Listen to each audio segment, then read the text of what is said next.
وقت سب کے لیے انمول ہے۔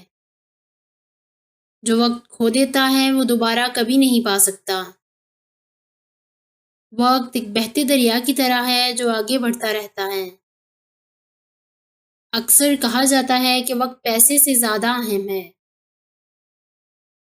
ہمیں ہمیشہ وقت کی قدر کرنی چاہیے۔ اگر ہم اپنے روزمرہ کے معمولات کو صحیح وقت پر نہیں کرتے ہیں تو ہم زندگی میں دوسروں سے پیچھے رہ سکتے ہیں۔ اگر ہم زندگی میں کچھ بہتر کرنا چاہتے ہیں تو ہمیں وقت کی قدر کرنی ہوگی۔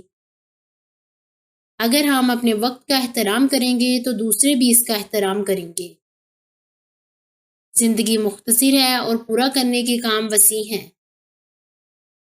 ہمیں اس حقیقت کو سمجھنا چاہیے اور کوئی لمحہ ضائع نہیں کرنا چاہیے۔